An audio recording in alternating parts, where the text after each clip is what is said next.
Hello students, अभी अपन जो topic कर रहे हैं this is bills of exchange. बहुत ही इंपॉर्टेंट टॉपिक है और ये वाला जो टॉपिक है बेसिकली जनरल एंट्री पे बेस्ड है। तो पहले अपन इसका कॉन्सेप्ट समझेंगे और उसके बाद फिर इसकी जो जनरल एंट्रीज है उसे अपन देखेंगे कि वो किस तरीके से की जाएंगी। सही है, तो सबसे पहले देखते हैं कॉन्सेप्ट। तो देखिए बिल्स ऑफ एक्सचेंज क्या है कि ए एक पर्सन है, उसने बी को माल सेल किया। सही है, और उसने कहा कि हाँ भैया पैसे दो। बी ने कहा मेरे पास अभी पैसे नहीं है, मैं 2 महीने बाद दूंगा या 3 महीने बाद दूंगा, ऐसा कुछ कह रहे हैं। तो इन्हें कहा भाई मुझे तो पैसे अभी चाहिए, तो आप कोई प्रूवन दो कि आप 2 महीने बाद पैसे दे दोगे। तो इस कंडीशन में टर्म आती है बिल्स ऑफ एक्सचेंज की। इस कंडीशन में क्या होता है कि ए एक डॉक्यूमेंट जो है वो बी पे लिखता है, बी उस पर साइन करके वापस किसको दे देता है, ए को।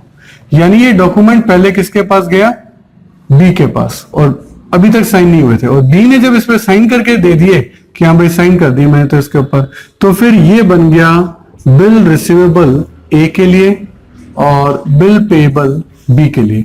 क्योंकि ए को तो इस पे पैसा रिसीव करना है, तो ए के लिए क्या कहलाएगी, ए के लिए कहलाएगी एसेट्स, और बी को इस पे पैसा पे करना है तो बी के लिए क्या कहलाएगी, ये लायबिलिटी कहलाएगी। सर ये किस टाइप का अकाउंट है बीआरबीपी, तो बीआरबीपी दोनों ही आपके पर्सनल अकाउंट होते हैं, ध्यान रखिएगा। दोनों ही अकाउंट कौन सा होते हैं, बीआरबी और बीपीबी, क्योंकि पर्सन के साइन है तो डेटर के साइन है, तो वो कौन सा अकाउंट बन गया, पर्सनल अकाउंट बन गया। तो बेसिकली जो चीज है वो ये होती है। फिर मान लो 2 महीने बाद मैच्योरिटी डेट आती है, तो 2 महीने बाद ए जो है जो उसका बिल आया था वो बिल उसको दे देता है और बदले में अपनी मनी जो है वो वापस ले लेता है। ये मनी ले ली और बिल दे दिया, ठीक है, ट्रांजैक्शन पूरा हो जाता है। तो ये इसमें पूरी कहानी जो है वो इसके अंदर होती है। लेकिन इसमें करेक्टर जो है वो आपको समझ लेनी चाहिए कि कौन कौन करेक्टर हैं। ए यहां है माल बेचने वाला, तो उसको कहेंगे सेलर। बी है यहां माल परचेज करने वाला, तो इसीलिए इसको कहेंगे परचेजर। अच्छा, ए ने बिल लिख के इसको भेजा है, तो ए यहां कहलाएगा ड्रॉवर और बी यहां कहलाएगा ड्रॉवी। फिर बी ने इसको साइन करके दिया है, तो बी का रोल यहां हो गया एक्सेप्ट करने का, उसने बिल को एक्सेप्ट किया है, तो यहां कहलाएगा वो एक्सेप्टर। और देन बी की रिस्पॉन्सिबिलिटी है लायबिलिटी की वो पेमेंट करे, तो वो यहां कौन है, वो यहां पेयर भी है, पे करने वाला। और ए को ही पैसा रिसीव होगा तो उसका जो रोल है यहाँ किसका हो जाएगा, पेई का भी हो जाएगा। तो ये इतने सारे नाम जो है, seller, purchaser, drawer, drawee, acceptor, pair and पेई, इतने नाम जो है वो यहाँ टर्म जो है वो हो सकती है। ये इसकी वोकेबलरी है जो धीरे धीरे आपको याद करनी पड़ेगी, चैप्टर में काम आएगी। क्वेश्चन में यही वर्ड लिखे हुए आएंगे, तो आपको पता होना चाहिए कि इन वर्ड का जो यूज है वो किस तरीके से होगा। सही है, अब इन्हीं के अपन एंट्रीज वगैरह जो है वो डिफरेंट केसेस में जो है वो बनाएंगे और देखते हैं किस तरह से है। ठीक है, सबसे पहले तो आप एक नॉर्मल केस लेते हैं, सिंपल केस है, नॉर्मल कह लो या सिंपल केस ले लो कि आप क्या एंट्री करेंगे। देखते हैं, हमारे 2 कैरेक्टर है, एक तो है ए और एक है बी। हम यही वाले कैरेक्टर ले लेते हैं। ए हम हमेशा क्या मानेंगे, सेलर, और बी को हम हमेशा क्या मानेंगे, परचेजर। हम इन्हीं 2 कैरेक्टर्स को ले लेते हैं, उससे चैप्टर को समझने में हमारे लिए आसानी रहेगी। हम हमेशा 2 ही कैरेक्टर पे चलेंगे, बाकी वहां जो भी नाम आए, राम, मोहन, सीता, गीता, रीटा, जो भी है वो आप लिख लेना। मैं ए और बी के नाम से जो है पूरे चैप्टर को चलाऊंगा। तो सबसे पहले देखिए, ए ने बी को माल बेचा, सेल किया, तो ए की बुक्स में क्या एंट्री होगी, ए ने माल बेचा है किसको, बी को, तो एंट्री होगी बी डेबिट टू सेल। ये लो जी, बी को माल बेच दिया। सर अब ए इसको डॉक्यूमेंट भेजेगा, तो डॉक्यूमेंट भेजने की कोई एंट्री नहीं होती। हाँ, डॉक्यूमेंट साइन होके आ गया, वो उसके लिए क्या बन गया, बीआर, बिल रिसीवेबल। तो बीआर आया है तो मैं उसको डेबिट कर रहा हूं। वैसे मैंने आपको बोला कि ये पर्सनल अकाउंट है, पर इसकी एंट्रीज अगर आपको समझनी है तो इसको रियल अकाउंट समझ के कर लोगे ना तो ज्यादा इजीली समझ में आ जाएगा। तो मैं इसको मान रहा हूं कि बीआर आया है, डेबिट व्हाट कम्स इन। किसने दिया, बी ने दिया टू बी। अब बी का अकाउंट क्लोज हो गया, हमारे पास बिल आ गया। ठीक है जी, अब बिल आ गया, मैच्योरिटी डेट पर आपके पास मनी आ जाएगी और बिल चला जाएगा। तो मनी आ जाएगी तो आपके पास कैश आ जाएगा। वैसे कई लोग इसको बैंक डेबिट भी कर देते कि बैंक आ गया, लेकिन मैं आपको कहूंगा कि आप इसमें कैश कर लो। अगर चेक से आया हुआ लिखा है तो ही बैंक लिखना, अदरवाइज आप इसे कैश ही चलने दें। तो आपके पास कैश आ जाएगा, आप एंट्री करेंगे कैश अकाउंट डेबिट, और चला क्या जाएगा BR, तो टू BR अकाउंट। इस तरीके से एक ही बुक्स में ये बेसिक एंट्रीज जो है वो आपकी होगी। देख लो, सबसे पहले बी को माल बेचा, B टू सेल, बिल आया BR टू B, कैश आ गया कैश टू BR। अगर आप ध्यान से देखेंगे ना तो B से B खत्म हो गया, BR से BR खत्म हो गया, तो आप देखेंगे कैश अकाउंट डेबिट और टू सेल अकाउंट, बस इतना ही आ रहा है। Cash account debit to sale, यानी कैश आ गया और सेल हो गई। बट एक्चुअली ये अलग अलग डेट पर हुआ है, अलग अलग डेट पर हुआ है, तो आप एक साथ तो नहीं कर सकते। समझ रहे हैं बात को? ये अलग अलग डेट के ट्रांजैक्शन है, इनको एक साथ नहीं कह सकता, इसलिए आपको हर एंट्री को अलग अलग ही दिखाना पड़ेगा। ये अलग अलग डेट्स की एंट्री है, आप इनको साथ में नहीं दिखा सकते। ठीक है सर, ये तो हो गई ए की एंट्री। ए कौन है? सेलर। सर बी परचेजर है, परचेजर की एंट्री करेगा, वो जस्ट इसकी रिवर्स एंट्री करेगा और कुछ भी नहीं है। जैसे इसने एंट्री की थी बी टू सेल, इसने तो माल बेचा था, बी ने खरीदा है, तो एंट्री क्या करेगा? Purchase account debit. किससे खरीदा? ए से, तो परचेज टू ए।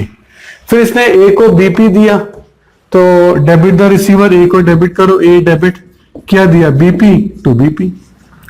और देन बिल तो ले लिया और कैश दे दिया, तो बीपी तो आ जाएगा बीपी डेबिट, और कैश चला जाएगा टू कैश अकाउंट। ये तो इस तरीके से बी की जो एंट्रीज है ना वो तो जस्ट ए की अपोजिट ही है, nothing new in that.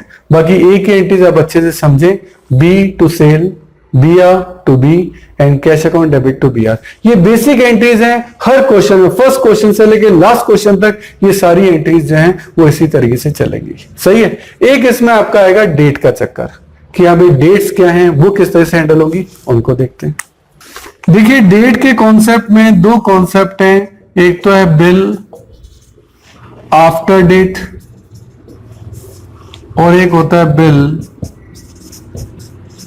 After site. इसको अपन एक एग्जांपल से देखते हैं। मान लेते हैं कि एक 1 मंथ का आपका बिल है, 1 मंथ का बिल है, और इसको हमने ड्रॉ जो किया है वो किया है 1 जनवरी को। एक्सेप्ट जब ये हुआ, बी ने एक्सेप्ट किया, वो किया 4 जनवरी को। तो बताओ इसकी ड्यू डेट क्या होगी। और ऐसे ही एक केस में बताऊंगा कि ये भी 1 मंथ का बिल है और ये भी ड्रॉन तो 1 जनवरी को ही हुआ, और एक्सेप्ट ये आपका हुआ है 4 जनवरी को।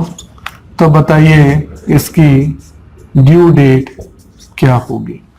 सर ये ड्यू डेट का क्या चक्कर है, क्योंकि किस डेट को पेमेंट आएगा वो आपको देखना तो पड़ेगा।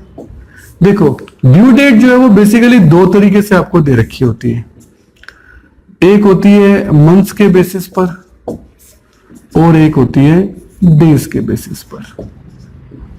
सही, इनको भी अपन जो है वो अलग से डिस्कस करेंगे। और एक होता है आपके ग्रेस डेज भी इसमें आएंगे, उनके लिए भी अपन को डिस्कशन करना है। ग्रेस डेज, ग्रेस डेज क्या होते हैं? ये होते हैं कुछ एक्स्ट्रा डेज कि सर पेमेंट करने के लिए क्या कानून हमको लॉ कुछ एक्स्ट्रा डेज भी देता है। तो मैं आपको बता दूं, हमेशा फिक्स रूल है 3 डेज का। 3 डेज जो है एक्स्ट्रा दिए जाते हैं आपको पेमेंट करने के लिए। ये सारे कॉन्सेप्ट आपको जो है वो समझने होंगे। सर ये दोनों कॉन्सेप्ट कब काम आते हैं? ये होते हैं काउंटिंग के लिए, जब आप डेज या मंथ काउंट करोगे ना उसकी काउंटिंग में ये काम आते हैं। अब कैसे, इन सभी चीजों को अपन देखेंगे बारी बारी से। तो सबसे पहले मैं लेता हूं ड्यू डेट का कॉन्सेप्ट। ठीक, अगर आपको मेरे वीडियोस पसंद आ रहे हैं तो देखिए एक लाइक, शेयर और सब्सक्राइब तो बनता है, तो मेरी खुशी के लिए एक लाइक तो कर दीजिए। देखिए आपका टाइम बड़ा कीमती है, तो यदि नोट्स लिखने में आप अपना टाइम बचाना चाहते हैं और वर्कशीट भी गेट करना चाहते हैं तो इन सभी की PDF का लिंक नीचे डिस्क्रिप्शन में गिवन है, आप वहां जाके देख सकते हैं। ठीक है, मंथ है, मान लो 1 जनवरी को बिल लिखा, 3 मंथ्स का बिल था, तो बताइए इसकी ड्यू डेट क्या होगी। ड्यू डेट को आगे से मैं DD लिखूंगा। ठीक है, ड्यू डेट क्या होगी? तो देखो 1 जनवरी का बिल था, 3 महीने गिनते हैं, 1 जनवरी से 3 महीने, 1 फरवरी, 1 मार्च, 1 अप्रैल, 3 महीने कंप्लीट। 1 जनवरी से था, 3 महीने 1 अप्रैल को आके कंप्लीट हुए, प्लस 3 दिन ग्रेस के देने ही पड़ेंगे ये। तो 1 अप्रैल में 3 दिन जोड़ दो, 4 अप्रैल। तो 4 अप्रैल आपकी क्या हो गई? ड्यू डेट हो गई। तो इस बात का अपन को ध्यान रखना है, सही है। ये मंथ के बेसिस पर है, ऐसा डेज के बेसिस भी हो सकता था। मान लेते हैं 1 जनवरी का बिल है और 90 डेज का बिल है, ठीक है। 1 जनवरी 2016 का बिल है, ठीक है, 90 डेज का बिल है। ये 2016 यहां भी हो सकता था, कोई बड़ी बात नहीं है, ठीक है सर। 90 डेज है तो जनवरी में टोटल डेज होते हैं 31। 31 में से 1 जनवरी जा चुका है, तो जनवरी के दिन कितने हो गए? 30 बचे हम। फरवरी की बात करें सर, फरवरी में 28 डेज होते हैं, बट 2016 लीप ईयर है और इसमें 29 डेज होते हैं, तो कितने डेज हो गए? 59 डेज तो हो गए। अच्छा सर, अब मार्च आ गया, मार्च के कितने दिन? मार्च के कितने दिन ले? 31, मार्च में 31 है, तो कितने हो गए ये आपके? ये 90 डेज हो गए। तो 31 मार्च तक 90 डेज हो गए, प्लस 3 दिन ग्रेस के, तो अप्रैल के कितने दिन लेने पड़ेंगे? 3। तो इसका मतलब आंसर या ड्यू डेट जो आएगा वो आएगा 3 अप्रैल। तो इस तरीके से आपको वहां डेज गिनने पड़ते हैं, ठीक है। अच्छा, ग्रेस डेज तो सभी में, ग्रेस डेज तो सभी के लिए, वो चाहे मंथ बेसिस हो चाहे डेज बेसिस हो, ग्रेस डेज तो 3 दिन हमेशा ही जुड़े हैं। बस यहाँ मंथ टू मंथ चलता है और यहाँ आपको सारे डेज जो है ना वो इस तरीके से हर महीने के लिख के देखने पड़ते हैं कि कितने होंगे। बस ये बात ध्यान रखना कि ये 30 कैसे निकला, 1 तारीख को छोड़ देना। 31 डेज जनवरी में होते हैं, एक दिन आपका निकल चुका है, तो यहाँ कितना लिखा जाएगा? 30। इस तरह से चलना, लिटरली डेज गिनते हुए चलना है। यहाँ डेट टू डेट है, क्या 1 जनवरी है तो सीधे गिना 1 फरवरी, 1 मार्च, 1 अप्रैल, प्लस 3 दिन, 4 अप्रैल, सीधा आंसर आता है। वहां आपको डेज गिनने पड़ते हैं। ये है ड्यू डेट निकालने का तरीका। और ड्यू डेट में ग्रेस डेज जो है वो 3 दिन होते हैं, ये बात आपको लर्न करनी है। इसके लिए क्वेश्चन में निकाला जाएगा, ये आपको याद करनी है। सर ग्रेस डेज आ गया, मंथ आ गया, लेकिन सर ड्यू डेट में भी कोई चक्कर और भी है क्या? तो यस, ड्यू डेट में 2 पॉइंट्स और आते हैं। कौन से? कि हो सकता है कि वो कोई नेशनल हॉलिडे आ जाए ड्यू डेट, और सर ऐसा भी तो हो सकता है कोई इमरजेंसी हॉलिडे आ जाए। 2 चक्कर हो सकते हैं sir. National holiday, national holiday का मतलब क्या हुआ? नेशनल हॉलिडे का मतलब है 15 अगस्त हमारा इंडिपेंडेंस डे, सही है। देन 26 जनवरी, ये भी 26 जनवरी भी हमारा होता है, रिपब्लिक डे। देन 2 अक्टूबर गांधी जी का जन्म, ऐसे ही 25 दिसंबर क्रिसमस, और ऐसे ही कोई भी संडे, संडे भी वर्किंग डे नॉर्मली नहीं होता। नेशनल हॉलिडे अगर ड्यू डेट पर आ जाए, किस पर आ जाए? ड्यू डेट पे। ये जो आपने डेट निकाली, सही है, 3 दिन जोड़ने के बाद, ये 3 दिन जोड़ने के बाद ही है ना, वो जो है वो डेट नेशनल हॉलिडे। तो नेशनल हॉलिडे तो डिक्लेयर है, सबको पता है इस दिन छुट्टी होती है, इस दिन काम होता ही नहीं है। इसमें कोई बताने की जरूरत थोड़ा है कि 15 अगस्त को छुट्टी होती है या नहीं होती है। ऑब्वियस है, that is a non working day, बैंकों में ऑफ होता है उस दिन। दैट्स व्हाई उस कंडीशन में आपको 1 डे बिफोर ये सारे काम करने पड़ेंगे, क्योंकि आप ये नहीं कह सकते सर मुझे पता नहीं था। नहीं, ये डेट तो तय थी, इस कंडीशन में 1 दिन पहले पेमेंट करो। हाँ, इमरजेंसी हॉलिडे एक अलग चीज है। इमरजेंसी हॉलिडे में आपको पता नहीं होता, मान लो आपके एरिया में कर्फ्यू लग गया। अब कर्फ्यू लग गया, ये बात आपको कोई पता थोड़ा है कि आने वाले 10 दिन बाद जयपुर में कर्फ्यू लगने वाला है, या आने वाले 10 दिन बाद बॉम्ब ब्लास्ट होने वाला है। ये आपको पहले से कैसे पता हो सकता है? अगर पता है तो पुलिस वैसे ही आपको अरेस्ट कर लेगी। तो इस कंडीशन में इमरजेंसी हॉलिडेज की नॉलेज आप लोगों के पास नहीं होती है। इस कंडीशन में अगर ड्यू डेट पर कोई इमरजेंसी हॉलिडे हो गया तो आपको 1 डे आफ्टर की डेट लेनी है, ठीक है ना।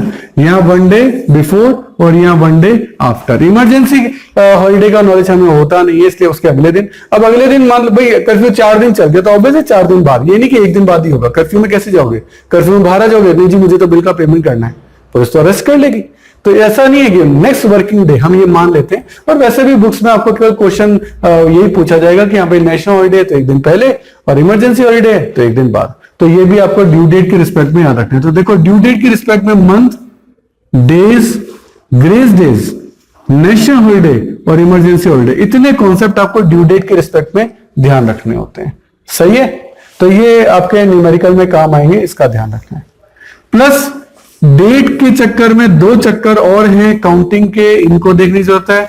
क्वेश्चन में लिखा हो गया बिल आफ्टर डेट या लिखा हुआ आएगा बिल आफ्टर साइट। तो काउंटिंग सर कहां से स्टार्ट करें? अगर ये दो लाइन है, ये क्वेश्चन में गिवन होगी, याद रखना। अगर ये लाइन लिखी हुई आ गई ना तो आपको और भी ध्यान रखना पड़ेगा। बिल आफ्टर डेट में काउंटिंग स्टार्ट जो होती है, ये जो काउंटिंग स्टार्ट है, ये कॉन्सेप्ट है। ये काउंटिंग स्टार्ट कहां से होगी? वो होगी डेट ऑफ ड्रॉन से। डेट और ड्रॉन याद कर लो, डेट से ड्रॉन। और एक महीने का बिल है आपका, ये 1 जनवरी को लिखा गया।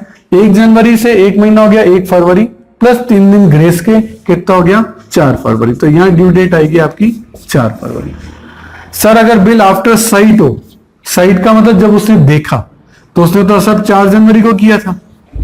तो साइट और एक्सेप्ट साउंड एक जैसा आ रहा है सह का, तो ऐसे याद कर लो, जब उसने देखा तब से महीने गिनने हैं। तो अब यहां तो 1 महीने की काउंटिंग हमने 1 जनवरी से स्टार्ट की थी, लेकिन यहां हम जो 1 महीने की काउंटिंग चालू करेंगे वो 4 जनवरी से स्टार्ट करेंगे, जिस दिन उसने एक्सेप्ट किया, जिस दिन उसने देखा। तो 4 जनवरी प्लस 1 महीना 4 फरवरी, 4 फरवरी प्लस 3 दिन, दैट इज 7 फरवरी। 7 फरवरी आ गया ये आपका। तो ये आपका थीम है। यहां काउंटिंग जो स्टार्ट हुई है बिल आफ्टर डेट में, वो 1 जनवरी से स्टार्ट हुई है, लेकिन बिल आफ्टर साइट में ये 4 जनवरी से जो है वो आपकी स्टार्ट हुई है। ये अपन को ध्यान रखना है।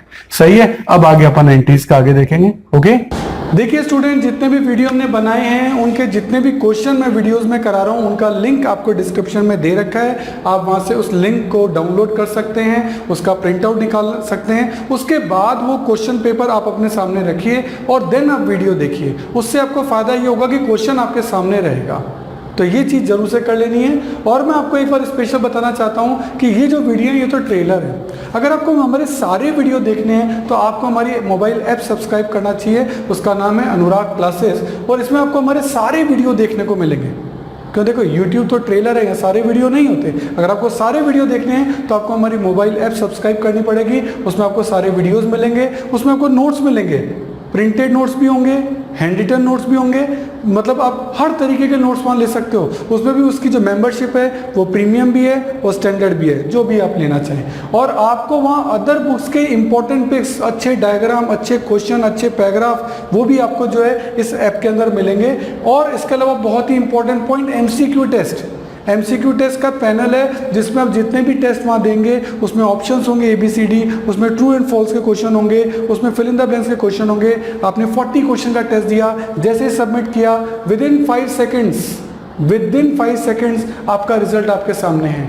तो ये मोबाइल ऐप मैं जरूर चाहूँगा आप जरूर से सब्सक्राइब करिए। मेरा नंबर है 9829224488। आप ऑफिस आवर्स में कभी भी मुझे कॉल कर सकते हैं। Thank you. देखिए स्टूडेंट, हमारे चैनल से जुड़ने का फायदा आपको नेक्स्ट 7 इयर्स तक मिलेगा, क्योंकि हमारी रेंज बहुत बड़ी है। नॉर्मली आप चैनल्स पे देखेंगे वो 1 या 2 या 3 सब्जेक्ट पढ़ा रहे हैं, लेकिन मैं आपको बहुत बड़ी रेंज दूंगा। यदि आपकी और मेरी ट्यूनिंग जमती है तो ये बहुत लॉन्ग लास्टिंग रहेगी, और वो ट्यूनअप में आपको बार बार नई ट्यूनअप नहीं करनी पड़ेगी, क्योंकि आपकी ट्यून मुझसे जम चुकी है। क्यों? क्योंकि मैं आपको बता रहा हूँ कि मैं 11th में आपकी अकाउंट्स, स्टेट्स और माइक्रो इकोनॉमिक्स लूंगा। 12th में मैं आपकी अकाउंट्स, मैक्रो और इंडियन इको लूंगा।